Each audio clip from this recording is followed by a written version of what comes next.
तो आज मैं उत्तराखंड के विभिन्न विषयों पर चर्चा करने वाला हूँ। नंबर 1, यहाँ से पलायन क्यों हो रहा है। नंबर 2, यहाँ की शिक्षा व्यवस्था दिन प्रतिदिन जर्जर क्यों हो रही है। नंबर 3, यहाँ से अस्पतालों की हालत इतनी कमज़ोर और खस्ताहाल क्यों है। नंबर 4, यहाँ के देवी देवताओं के साथ खिलवाड़ क्यों किया जा रहा है। नंबर 5, हमारे नेतागण आखिर चाहते क्या हैं। नंबर 6, आखिर कौन इस उत्तराखंड की दर्द को, पीड़ा को समझेगा। अगर आपको वीडियो अच्छी लगे तो शेयर जरूर करना, क्योंकि उत्तराखंड की बात है, दिल से निकलती है। और हम तो मतलब प्रकृति प्रेमी भी हैं और उत्तराखंड प्रेमी हैं, और गाँव से जुड़े हुए लोग हैं, धरातल से जुड़े लोग हैं, तो ज़्यादा दर्द होता है। पलायन करना क्या है, पलायन तो एक झोला उठा के चल दें और कई शहरों में जाके अपनी आजीविका कमा सकते हैं, लेकिन मकसद ये है कि उत्तराखंड में रहना पसंद है। मतलब मुझे क्या, आप सभी को भी उत्तराखंड में रहना पसंद होगा। इन हरी भरी वादियों में यहाँ के सुख दुख और यहाँ के वातावरण के साथ रहना, ये आप सभी को मतलब अच्छा लगता होगा। तो अगर आपको अच्छा लगता है तो वीडियो को शेयर जरूर कीजिएगा। मैं आपको बारीकी से सारी बातें बताता हूँ और धीरे धीरे करके मैं टॉपिक स्टार्ट करता हूँ। नमस्कार, पहला प्रणाम। मैं हूँ दान सिंह रोतला, उत्तराखंड देवभूमि से। तो करते हैं अपने ब्लॉग की शुरुआत और दिखाते क्या है आपको, आज सुनाते हैं कुछ खास खास। तो कृपया वीडियो में बने रहें और चैनल को सब्सक्राइब कीजिएगा, कमेंट बॉक्स में कमेंट जरूर कीजिएगा और लाइक करना ना भूलें। आज मैं बात करने वाला हूँ अपने उत्तराखंड की और अपने यहाँ चल रही घटनाओं की, और क्या क्या उत्तराखंड में हो रहा है उन चीज़ों के बारे में चर्चा कर रहा हूँ। तो बने रहें ब्लॉग में। 9 नवंबर 2000 को जब उत्तराखंड बना था, उत्तराखंड राज्य उत्तर प्रदेश से अलग हुआ, आप सभी जानते हैं। तो हम सब ने सोचा था कि उत्तराखंड एक बेहतर दिशा की हो जाएगा, यहाँ रोज़गार स्थापित होंगे, यहाँ पे बाहर से इन्वेस्टर आएंगे और हरे भरे गाँव होंगे, खुशहाल गाँव होंगे। बहुत कुछ उम्मीदें थी उत्तराखंड से, अच्छी स्वास्थ्य व्यवस्था होगी, शिक्षा होगी अच्छी। इन सब ना चीज़ों पे सब लोगों के आस थे कि उत्तराखंड एक बेहतर होगा, बेहतर राज्य बनेगा। लेकिन वक्त बढ़ते गया, बदलते गया, मौसम बदले, सब कुछ बदला, लेकिन हालात जैसे पहले थे उससे बदतर हो गए हैं, बदतर। आज नीलबट्टा सन्नाटा हो गया उत्तराखंड। मैं बात करूँ खासतौर पर कुमाऊँ की, तो कुमाऊँ के जितने भी गाँव हैं आज मैं देखता हूँ केवल बूढ़े बुजुर्ग हैं गाँव में। किसी की माँ रहती है घर में, किसी के पापा और मम्मी रहते हैं घर में। तो इतने हालत ख़राब हो गई ना, 70 से 80 साल के वो बुज़ुर्ग हैं जो अभी गांव में हैं। लगभग एक नॉर्मल एज 70 से 80 साल की एज है उनकी, और वो उनके आते हों वही जा वो बाजू मरते तरते, जब उनको प्यार है नेचर के प्रति, खेतों के प्रति प्यार है, तब वो कर रहे हैं, आज भी लगे पड़े हैं। तो उनके दर्द को जब देखते हैं बारीकी से तो बहुत दर्द होता है दिल में भी। जब किसी बुजुर्ग के साथ सुनते हैं ना, उसकी कहानी सुनते हैं, उसकी वो मेहनत के बारे में सुनते हैं, तो अपने आप में बहुत दर्द फील होता है। दर्द क्यों नहीं हुआ, क्योंकि मैं भी इसी धरातल से जुड़ा हूँ, गांव से रहने वाला ही हूँ। गांव में हर कोई तीज त्यौहार देखता ही हूँ, हर कोई सुख दुख देखता हूँ, तो दर्द अपने आप झलकता है। तो अब मैं बात करता हूँ यहाँ के। सबसे पहले आज जो एक विषय आ रखा है, केदारनाथ मंदिर स्थापित हो रहा है बुराड़ी में बन रहा है, यानी कि, तो उसके बारे में चर्चा करता हूँ। केदारनाथ मंदिर बुराड़ी में बना रहे हैं, ये मतलब एक ब्रांच होगी बाबा केदारनाथ की, और इनसे बाबा केदारनाथ तो पैदल जाया नहीं जाएगा। जिसने भी एक घटिया सोच रखी कि बुराड़ी में मंदिर बनाना है, दिल्ली में मंदिर बनाना है, तो इससे घटिया मानसिकता इनके शरीर में कुछ हो नहीं सकती, इनके दिमाग में कुछ हो नहीं सकती कि आप केदारनाथ की ब्रांच खोल दोगे। इतना घटियापन इनके दिमाग में पता नहीं किसने भर दी, क्या भर दी। और इनके बस का शायद ज़िंदगी में कभी केदारनाथ पैदल जाना भी नहीं होगा। पिछली बार मैं जब केदारनाथ गया, साल था 2023, बाबा केदारनाथ के वहाँ मैं भी गया था। तो 18 किलोमीटर जब वो चढ़ाई चढ़ के मैं ऊपर गया ना, तो लगा कि सच में मैं हिमालय में आ गया हूँ, और सामने पूरा हिमालय मतलब बर्फ़ से ढका हुआ, और बाबा केदारनाथ के दर्शन। एक ऐसी अनुभूति, जो थकान वो चढ़ के मैं गया था, कम से कम 6.5 घंटे के बाद मैं वहाँ पहुँचा था ऊपर टॉप में। तो ऐसी शक्ति, ऐसा मतलब वो आया कि शरीर में अपने आप ही सारी थकान मिट गई मेरी वहाँ पे। तो लगा सकते हैं आप क्या है उस मंदिर का महत्व। क्या आज एक छोटे से शहर दिल्ली में जाके मतलब केदारनाथ बनाना है, और उसका मतलब वो नाम बदनाम करना, धाम का नाम बदनाम करना, कितना घटिया सोच है। हम सोचते थे कि पहले के लोग अनपढ़ थे, वो हमसे लाख गुना जो ना शिक्षित थे, लाख गुना। हम तो कुछ शिक्षित नहीं होंगे, हमसे ज़्यादा लाख गुना शिक्षित और धार्मिक थे, जिन्होंने अपने धर्म को, अपने आस्था को हमेशा बचाए रखा, और बाबा का जप तप किया, सब कुछ किया। लेकिन आज कुछ घटिया मानसिकता वाले लोग केदारनाथ के नाम को बदनाम कर रहे हैं, और दिल्ली जैसे शहर में केदारनाथ को शिफ्ट कर रहे हैं। इनका घटियापन पहले जो है इन्होंने गोयल देवता जो है हमारे चितई गोयल देवता है अल्मोड़ा में, उनको जो है इंद्रापुरम ले जाने की एक घटिया मानसिकता इन्होंने पहले भी दिखाई थी। और लेकिन उसके बाद अब ये सीधा केदारनाथ पे आ गया, आने वाले समय में ये बद्रीनाथ पे जाएंगे, उसके बाद ये और चीज़ों पे जाएंगे। मतलब इनका आस्था नहीं, इनको तो मतलब मूर्ति चाहिए बस। एक मूर्ति रख दो, उसका नाम रख दो बाबा केदारनाथ, एक मूर्ति रख दो, उसका नाम रख दो गोयल देवता। जो एक पौराणिक चीज़, जो एक प्रतिष्ठित चीज़, जो एक जगह पर जिसके प्राण प्रतिष्ठा हो गए हैं, सब कुछ हो गया है और सब कुछ मानते हैं, सब कुछ हो गया है, और उस धाम को आज विश्व भर के लोग देखने आते हैं, वहाँ पूजा पाठ के लिए आते हैं। तो उस धाम के साथ एक खिलवाड़ करने की मतलब गलत मानसिकता ना कतई बर्दाश्त नहीं की जाएगी। और ये घटियापन अगर दिखाना है और अच्छापन दिखाना है तो ऐसी हरकतों से कृपया बाज आना पड़ेगा, चाहे कोई भी नेता हो, अभिनेता हो या कोई भी हो। हमें हमारे धार्मिक स्थल जहाँ पे हैं वहाँ सही है, उनको वहीं रहना चाहिए और सबकी आस्था वहीं पे बननी चाहिए। मैं बाबा केदारनाथ से कहूँगा कि इनको सद्बुद्धि और सद्विचार दें और कृपया ये किसी की आस्था और धर्म से या भावनाओं से ना खेलें। जय बाबा केदारनाथ। दूसरा मैं बात करता हूँ उत्तराखंड की शिक्षा की। हमारे नेता आज आलतू फालतू खर्चा तो बहुत करते हैं, दुनिया भर के खर्चे कर रहे हैं। आज उत्तराखंड के जब मैं सरकारी स्कूलों की हालत देखता हूँ ना, मतलब जो जितने भी इंटर कॉलेज मेरे इर्द गिर्द हैं, कहीं पे एक परमानेंट इनके पास प्रिंसिपल नहीं है इंटर कॉलेजों में। दूसरा, इनके पास वहाँ पे स्टाफ पूरा नहीं है। तीसरा, आज के स्कूल की मैं ज़्यादा दशा देखता हूँ तो इतनी दयनीय स्थिति होगी स्कूलों की, हद से ज़्यादा। एक स्कूल में आज 30 से 40 बच्चे पढ़ रहे हैं इंटर कॉलेज में। यहाँ पे मेरे बगल में एक पाली इंटर कॉलेज है, अपने टाइम का मतलब सबसे फेमस स्कूल था। लोग वहाँ 50-50, 60-60 किलोमीटर दूर से पढ़ने के लिए आते थे। उस गांव के अधिकतर लोग आज भी जज, वकील और पता नहीं क्या क्या दुनिया भर की गवर्नमेंट वैकेंसियों में हैं। लेकिन बात क्या करें, आज मैं उस स्कूल की कंडीशन देखता हूँ। पिछले साल मैं उस स्कूल में गया था, 25 बच्चे थे, शायद इस बार 20 हो गए होंगे। बाजन इंटर कॉलेज की जब मैं बात करता हूँ, बहुत ही माना जाना इंटर कॉलेज था अपने समय का। आज वहाँ पे 15 या 16 बच्चे होंगे मेरे ख्याल से। पिछली बार 40 थे और इस बार घट गए होंगे, तो मेरे ख्याल से 40 से अगर 5-7 घटे होंगे इंटर वाले, तो फिर भी 30 बच्चे वहाँ पे भी होंगे। राजकीय इंटर कॉलेज की बात करता हूँ, जहाँ पे राजकीय इंटर कॉलेज उत्तम सानी की बात करता हूँ, जहाँ पे पहले 600 बच्चे हुआ करते थे मेरे टाइम में, यानी कि 2008, 9, 10 की बात करें तो वहाँ पे 600 बच्चे थे। आज वहाँ पे जब जाते हैं तो 110 बच्चे या 105 बच्चे इसी प्रकार के हैं। अभी जो कि इलाके का सबसे प्रसिद्ध इंटर कॉलेजों में आज गिरा था राजकीय इंटर कॉलेज उत्तम सानी, जहाँ पे 110 बच्चे अभी पढ़ रहे हैं। लेकिन वही है, शिक्षा के स्तर दिन प्रतिदिन डाउन जाता जा रहा है, डाउन जाता जा रहा है, क्योंकि पलायन इतना हो गया पहाड़ों में, बच्चे पलायन कर जा रहे हैं, तो स्कूलों में बच्चे कहाँ से आएंगे। मेन समस्या तो ये होगी है। अगर मैं प्राइमरी विद्यालयों की बात करें तो प्राइमरी विद्यालयों में आज कहीं पे 10 बच्चे पढ़ते हैं, कहीं पे 8 पढ़ते हैं, कहीं पे 5 पढ़ते हैं।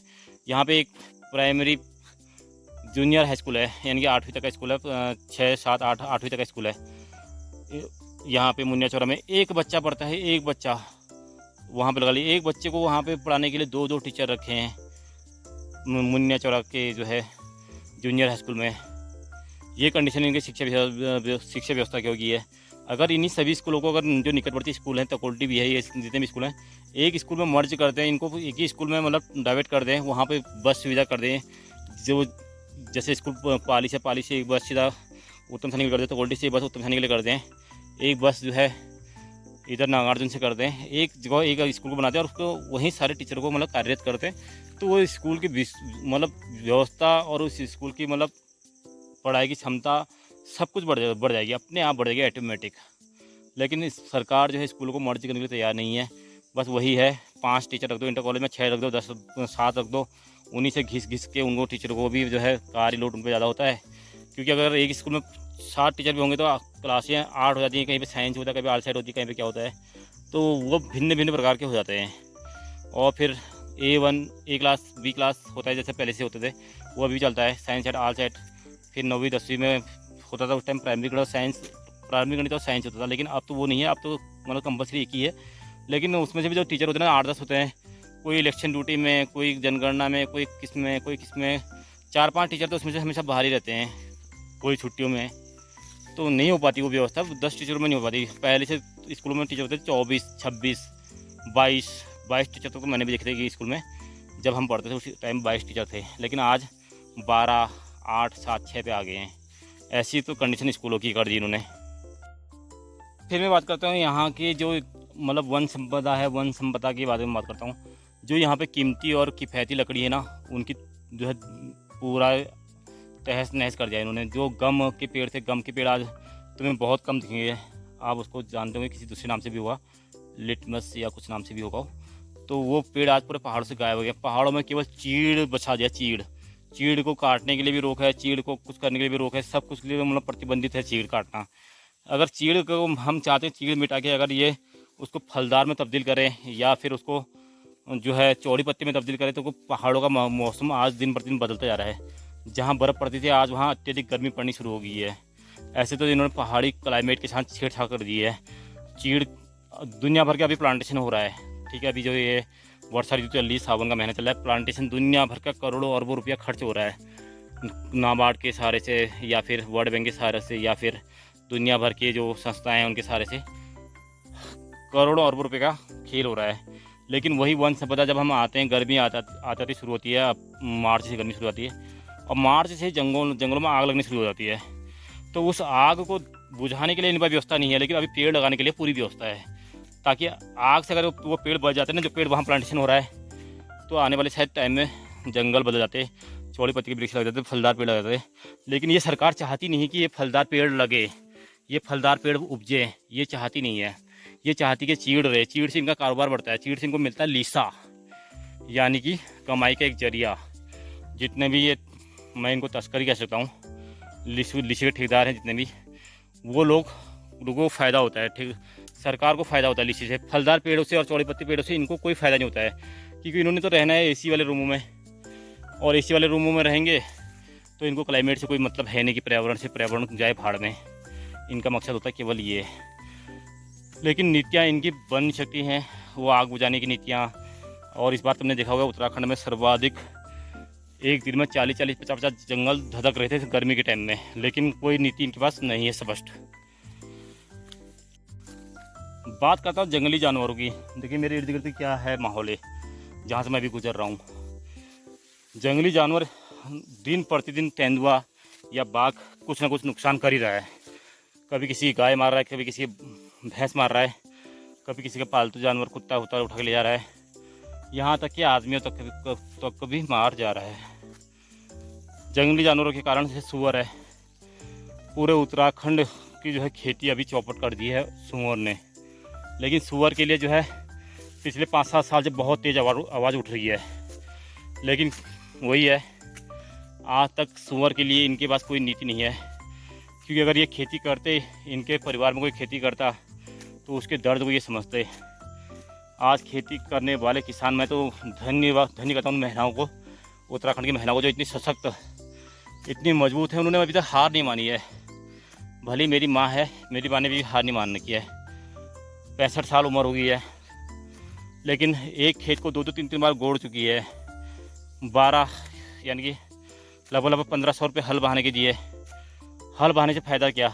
अनाज पिछली बार इतना हुआ था, एक पोटली यानी कि आधा किलो की समथिंग। और इस बार उम्मीद लग रही कि इस बार वो भी नीलबट्टा सन्नाटा हो जाएगा। लेकिन धन्य को इन महिलाओं को, जो पहाड़ की महिलाएं हैं, इन्होंने अभी तक हिम्मत नहीं आ रखी है। लगे पड़े हैं कोलू की बैल की तरह कि इस साल तो सूअर नहीं आएगा, नहीं खाएगा। लेकिन जब मैं इन गाड़ गधेरों से जुड़ा हुआ इंसान हूँ, मुझे पता है कि कितने सूअर हैं। पहले साल से कुछ ज़्यादा ही है इस साल। आबादी तुम्हें पता है, सूअर एक बार अगर भी आती है तो कम से कम 12, 15, 10, 8, 6 बच्चे तो नॉर्मल से होने ही वाले हों, तो आबादी उनकी घटेगी नहीं। जब तक कोई सरकार ठोस कदम नहीं उठाएगी ना सूअर को मिटाने के लिए, तब तक उत्तराखंड की खेती को बचाना नामुमकिन है। ये आज 10 खेत बंजर होने साल, अगले साल 20 खेत बंजर होंगे। एक दिन इस पहाड़ों में केवल घास के अलावा और एक गधेरों के अलावा कुछ दिखाई नहीं देगा। ख़त्म हो जाएगी पहाड़ की जो है कृषि भूमि, ख़त्म हो जाएगी, बिल्कुल जीरो, नीलबट्टा सन्नाटा होगा पहाड़। मैं अगर बात करूं स्वास्थ्य की, अगर वीडियो अगर अच्छी लगे तो कृपया शेयर जरूर कीजिएगा, चैनल को सब्सक्राइब कीजिएगा, कमेंट बॉक्स में कमेंट जरूर कीजिएगा और अपनी राय कमेंट बॉक्स में ज़रूर लिखिएगा। लाइक करना ना भूलें। अगर मैं बात करूं स्वास्थ्य की, तो स्वास्थ्य में परसों मैं एक गया था, यहीं पे बाघ ने महिला को घायल किया था। तो उस महिला को इन्फेक्शन हो गया था उसके नाखूनों से। तो महिला को इन्फेक्शन का मतलब वो लगा इंजेक्शन लगाने के लिए ना, इन्होंने पहले तो रानीखेत भेज दिया। रानीखेत में भी जब वो इन्फेक्शन का टीका नहीं था, इंजेक्शन नहीं था, तो महिला स्वयं दिल्ली चलेगी, लगा लो। एक इन्फेक्शन का इनके पास वो नहीं है, इंजेक्शन नहीं है, लगा लीजिए। ऐसे तो हमारे पहाड़ की जो है स्वास्थ्य व्यवस्था है। अगर किसी को थोड़ा सा बीमारी होगी है तो वो बीमारी के लिए सीधा हम लोग तो मतलब हल्द्वानी जाना बेहतर नहीं समझते हैं, दिल्ली चले जाते हैं। और हमें उस बीमारी का पता चलता है लास्ट स्टेज पे। जब इंसान अपने लास्ट स्टेज पे होता है उस समय हमें पता चलता है कि हमें ये बीमारी हो गई है। उसके बाद ना हम घर के रहते हैं ना घाट के रहते हैं। फिर उसके बाद वही है, लास्ट में मृत्यु शैया पे हम जो है वापस आते हैं अपने पहाड़ की ओर। ये है हमारी पहाड़ की कहानी और वास्तविकता। हर किसी के घर में आज के टाइम में मैं देखता हूँ कहीं पे एक अम्मा रहती है, कहीं पे बूबू और अम्मा रहते हैं, कहीं पे ताऊ ताई रहते हैं। सबकी उम्र एक समान है, सब 65 साल से ऊपर हैं। कोई 90 पहुँच गया, कोई 80 है, कोई 75, कोई 62 है, कोई 64 है। तो उनके घर में बहु बच्चे नहीं है। बहु बच्चे क्यों नहीं है? यहाँ पे रोज़गार की व्यवस्था नहीं है। रोज़गार होता तो शायद सभी लोग घर होते, खुशी खुशी अपने परिवार के साथ रहते। लेकिन मेन है पहाड़ों में रोज़गार का ना होना। हम लाखों करोड़ों रुपया मतलब अभी एक एक गांव में कम से कम 1 करोड़ का काम होता है 5 साल के मतलब वित्तीय वर्ष में। कहीं विधायक निधि होती है, कहीं क्या होता है, कहीं पे जलागम करता काम, कहीं पे मनरेगा कर रहा है, कहीं पे कौन कर रहा है, कहीं पे कोई एनजीओ कर रही कोई। तो इसी प्रकार से एक गांव में 5 साल में 1 करोड़ रुपये का बजट आता है। अगर उस 5 करोड़ रुपये को ना 1 करोड़ रुपये को यूटिलाइज़ किया जाए, अच्छे से मतलब मैनेज किया जाए रोज़गार के प्रति, स्वरोज़गार के प्रति, तो मतलब गांव की दशा बदल सकती है, गांव के हालात बदल सकते हैं। हम रोज़ वही खड़ंचा चल रहा है, वही खड़ंचा बना रहे हैं, हम वही प्लांटेशन कर रहे हैं, वही पेड़ लग रहे हैं, अगले साल वो पेड़ मर जा रहे हैं आग लग के। वहीं पे जो है फिर वो नालियाँ खुद रही हैं पानी रोकने के लिए, वही नालियाँ बरसात आके मिट्टी से बंद हो जा रही हैं। वही खाल खुद रहे हैं, वही खाल फिर दोबारा खुद रहे हैं। वही जो है ये खंतियाँ बननी है, वही खंतियाँ बननी है। मतलब नया निर्माण तो कुछ हो ही नहीं रहा। तो मेरे गांव में अगर कुछ नया हो रखा हो इन 5 वर्षों में, तो वो आप जो है कमेंट बॉक्स में ज़रूर लिख दीजिएगा कि हमारे गांव में ये 5 साल में एक नया काम हो रखा है, जिस काम की सराहना पूरा इलाका या पूरा क्षेत्र कर रहा है। ऐसा कोई काम किसी भी गाँव में नहीं हो रहा है, जितने गाँव तक मैंने भ्रमण कर रखा है अभी तक हाल फिलहाल। अगर गाँव का एक गेट बना है तो जब दूसरा ग्राम प्रधान आएगा वो भी उसी गेट पर काम करेगा। अगर गाँव का एक नोहला बना है तो अगला ग्राम प्रधान आएगा वो भी उसी नोहले पर काम करेगा। गाँव का एक रास्ता बना है तो अगले ग्राम प्रधान आके उसी रास्ते को बनाएगा। तो वही कंटिन्यू वही काम चल रहे हैं जो मतलब मैं आज से 15 साल 20 साल पहले मैं देखा था, वही काम चल रहे हैं, वही नोहले रिपेयर। तो मैं बात करता हूँ उत्तराखंड में रोज़गार की। रोज़गार मतलब हमें तो रोज़गार से मतलब वंचित किया है अपनों ने क्या मतलब हमारे जो जितने भी ग्राम प्रधान हैं उत्तराखंड के, एक भी बंदा बता दे कि हमारे गाँव में ग्राम प्रधान के द्वारा ये स्वरोजगार स्थापित किया गया, या फिर इस गाँव में ये ग्राम प्रधान ये वाला रोज़गार लेके आया। यहाँ पे मैं देखता हूँ कि यहाँ पे सालों साल वही जो हमारे पूर्वजों ने नोहले बनाए थे उसी नोहले को ये रिपेयर करते हैं, उसी ये खंतियाँ जो इनको ने खोद रखी जंगलों में वही खंतियाँ ये बनाते हैं, वही चेक डैम ये बनाते हैं, वही खाली खोदते हैं। उससे नया कंस्ट्रक्शन कुछ नहीं होता गाँव में। वही रास्ते बनते हैं, वही दीवार बनते हैं, वही सब कुछ होता है जो मतलब आज से 15-20 साल पहले बने थे। कोई भी ग्राम प्रधान मतलब गाँव में रोज़गार के लिए कुछ भी एफर्ट नहीं करता है अपने स्तर से, जो कि गाँव में करने के लिए बहुत कुछ है। लेकिन थोड़ा बहुत तो मतलब जैसे गांव में रहने वाला मतलब जो भी बंदा है वो आर्थिक रूप से कमजोरी होता है, वो अपने आर्थिक स्तर से अपने स्तर से कुछ नहीं कर सकता। लेकिन गांव में मिलजुल के या फिर गांव के जो प्रतिनिधि होते हैं हमने जिनको चुन रखा है, उनका भी थोड़ा बहुत दायित्व बनता है कि वह गाँव के प्रति कुछ ना कुछ नया करें। ऐसा करे कि जो है प्रेरणा का स्रोत बन जाए अन्य गाँव के लिए। या फिर वो गाँव में एक ही तरफ जैसे नींबू के खेत बना दे, एक ही तरफ आम के खेत बना दे, एक ही तरफ संतरे के खेत बना दें, एक ही तरफ मौसमी खेत बना दें। ऐसा भी किसी गांव के किसी प्रधान के पास ऐसा दिमाग नहीं है कि वो गांव के प्रति कुछ सोच दे, अलग सा सोच दे। कर सकता है गांव में, क्यों नहीं कर सकता है, उसके पास पूरे अधिकार होते हैं। अगर वो कल से बोल देना कि मेरे वहाँ पे एक उखई फाट है, उखई फाट की तरफ सब काजी नींबू के पेड़ लगेंगे, सब अपने खेतों में काजी नींबू के पेड़ लगाएंगे, तो लग सकते हैं उसके कहने पर। लेकिन कोई अकेला बंदा करेगा तो यहाँ तुम्हें पता ही है चकबंदी तो है नहीं कि सब एक ही तरफ एक ही के खेत हैं। यहाँ पे टुकड़ों में खेत होते हैं। एक खेत हमारा यहाँ पे जहाँ मैं बैठा हूँ तो दूसरा खेत यहाँ से को मतलब लगभग आधा घंटे का रास्ता होता है दूसरे खेत में जाने के लिए। इतने दूरी पे यहाँ पे खेत होते हैं। तो ऐसे में चकबंदी मतलब ये तो सिस्टम हो नहीं सकता कि वो सब हो जाए। लेकिन सबको एक साथ ला सकता है गाँव का ग्राम प्रधान, गाँव का मुखिया, जिसको हमने चुन के गाँव का प्रतिनिधित्व करने के लिए आगे भेजा है कि वो गाँव को विकास करे और गाँव में एक नई सोच और नई जागृति लाए। लेकिन नहीं, वो कुछ नहीं करेगा अपने स्तर से। वो करेगा बस वही नोहला रिपेयरिंग, चेक डैम, रास्ते, खड़ंचे, खंतियाँ, खाल, और सीजन में जो है अभी सावन में महीना चल कर वृक्षारोपण कर लेगा जंगलों में। और फिर जो है मार्च आता है वो जंगलों में आग लग जाएगी। ये उस टाइम ये भी नहीं बोलेंगे कि जंगलों की आग बुझाने के लिए पूरे गाँव वाले चलो एक साथ, ये भी कहने के लिए उनके पास हिम्मत नहीं है और कह नहीं सकते हैं कि चलो आग बुझाते हैं करके, क्योंकि है ही नहीं सोच। उनकी सोच तो मतलब जीरो, नीलबट्टा सन्नाटा हो गया। और आज हम कहते हैं कि उत्तराखंड में पढ़ा लिखा दो बच्चे जिसके होंगे वही जो है गांव का प्रतिनिधि बनेगा, गांव का प्रतिनिधित्व तो वही करेगा।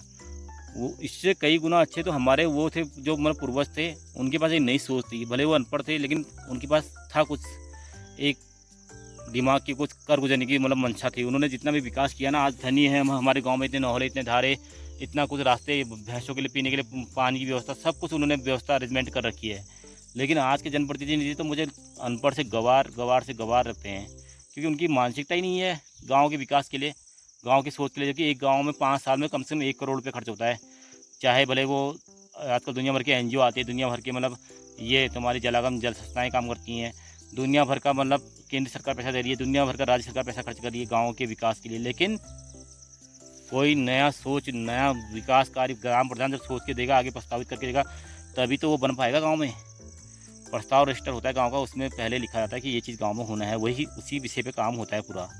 लेकिन मैं देखता नहीं कि किसी प्रस्ताव रजिस्टर में आज तक कोई विचारधारा लिखी गई हो इस प्रकार की। ये है हमारे जितने भी शहरों में लोग रहते हैं ना, मैं देखता हूँ कि शहरों में रहना किसी को पसंद नहीं है। कौन क्यों रहेगा अपने से दूर, अपनों से दूर। उनके माँ बाप यहाँ घर में हैं, किसी उम्र 37 साल, किसी 80 साल, कोई आंख नहीं देखता, कोई कान नहीं सुनता है, यहाँ तक कि उनको फ़ोन उठाना भी नहीं आता आज के टाइम में। ऐसे बुजुर्ग लोग हैं गांव में, लेकिन विचारधारा वही है। अब उनको भी यहाँ अकेले रहता है। कल की डेट में किसी को होता है, दिल्ली से एक बंदा घर आता है ना, अपने उसके माँ बाप अगर किसी की डेथ होती है तो क्या बीतती होगी उसके पास, आखिरी टाइम पे भी अपने माँ बाप के साथ नहीं रहता है। ऐसी यहाँ की घटनाएं होती हैं। कौन नहीं चाहता अपने माँ बाप के साथ रहना यार। 18 साल 20 साल तो मतलब हर कोई युवा भी बताता है गांव में, जो भी अभी हैं शहरों में जॉब कर रहे हैं, सभी ने लगभग 18-20 साल अपने गांव में बिता रखे हैं, इन पहाड़ों में बिता रखे हैं। अक्सर ये पहाड़ छोड़ के हम ना शहर की ओर जाना पड़ता है। दर्द होता नहीं, दर्द क्यों नहीं होता है? 2-3 साल तो वहाँ ऐसा दम घुटता है कि मतलब हालत खराब होती है। फिर वही है, अपने मन को मार के एक जगह पर जो है सर टिकना होता है। मन के हारे हार है, मन के जीते जीत। फिर बड़े मुश्किल से वो लेवल पे उस पटरी पे आता है, शहर की जगह में खुल जाता है। गांव की याद उसको आज भी आती है। मेरे जो वीडियो देखते हैं उनको भी पता है कि गांव के जो मेरी वीडियो देखते हैं, लगभग मेरे ही सब्सक्राइबर है, मेरे इर्द गिर्द के सब्सक्राइबर हैं, मेरे गांव के, मेरे अगल बगल के गांव के जितने भी हैं, वही मेरे व्यूअर्स भी हैं लगभग। लेकिन गांव के दर्द उनके दिलों में भरा पड़ा है, दर्द छलकता है उनके दिलों में, उनकी आँखें नम दिखती हैं हमेशा। गाँव जब आते हैं ना, 4 दिन के गाँव आते हैं, 5-6 दिन जब जाना होता है यहाँ से, तो उनकी आँखों में दर्द छलकता है। ये कंडीशन है पहाड़ की। आने वाला अभी भी समय कुछ नहीं बिगड़ा है। अगर 5-7 साल 10 साल में एक गांव की कंडीशन, मेरे गांव की या मतलब सभी गांव की कंडीशन अगर सुधर जाए, यहाँ से पलायन रुक जाए, कुछ नया सोच, नई एनर्जी साथ हमारी सरकारें काम करें, तो पलायन रुक सकता है, डेफिनेटली रुक सकता है। पलायन रोकना कोई बड़ी बात नहीं है। आज जितनी भी सब्जियाँ आती हैं, ये सब मतलब कहाँ से आती हैं? ये सब्जियाँ, ये आटे के कट्टे, ये तेल, ये सब कुछ जितना भी हम उत्तराखंड में यूज़ कर रहे हैं, अचार बचार, दुनिया भर का जो शहर में यूज़ कर रहे हैं वही तो हम भी यूज़ कर रहे हैं, कपड़े वपड़े, ये सब यहाँ बन सकते हैं। लेकिन बनाने की एक सकारात्मक पॉजिटिव एनर्जी तो होनी चाहिए सरकार के पास, हमारे जनप्रतिनिधि के पास। लेकिन नहीं, कोई कुछ नहीं करेगा। सब हम निर्भर हैं अपने आप पे कि कोई करेगा। कोई बंदा यहाँ दुकान लेके बैठ जाता है, कोई यहाँ पे गाड़ी ले लेता है, तो है ही नहीं यहाँ लोग। मैं देख रहा था मई जून के महीने पे यहाँ मेला लगा था गाँव में, क्योंकि मेरे गाँव में वैसी थी, तो मेरे गाँव के सभी लोग आए थे, सभी परिवार से लोग आए थे। एक अच्छी से एनर्जी, पॉजिटिव एनर्जी गाँव में बह रही थी। उसके बाद इतनी नेगेटिव एनर्जी गांव में बह रही ना, वो जब लोग गए उसके बाद यहाँ जैसे लग रहा है कि हमेशा कोई ना कोई मरा हो, शमशान घाट जैसा लग रहा है। गांव चुभता है। गांव वही गांव के 2-4 बुजुर्ग दिखते हैं, वही गांव में 2-4 लोग जो रहते हैं वही दिखते हैं। उसके अलावा तो कुछ है ही नहीं गाँव में यार। वो गाँव चकाचौंध आज से मतलब जब मैं 2009-10 की बात करूँ तो यहाँ इंटर कॉलेज या रास्ते पूरे भरे रहते थे। मतलब लोग आते थे, जाते थे, घूमते थे, फिरते थे, मतलब एक अलग सी एक मतलब माहौल बना रहता था। लेकिन आज वो माहौल ख़त्म है बिल्कुल। इन 10-14 सालों में मतलब पूरा उत्तराखंड की ऐसी की तैसी हो गई है। चलो लंबा हो रहा है, मैं अपने वीडियो को ये भी समाप्ति करूँगा। फिर मिलेंगे कल एक नई वीडियो में। तब तक के लिए नमस्कार, फैला प्रणाम। अगर मेरी बात आपको गलत लगी हो तो माफ़ी चाहूँगा, क्योंकि दर्द है मेरे सीने में, इसलिए माफ़ी चाहूँगा। अगर सही लगी हो तो कृपया शेयर जरूर कीजिएगा, चैनल को सब्सक्राइब कीजिएगा, कमेंट बॉक्स में कमेंट जरूर कीजिएगा।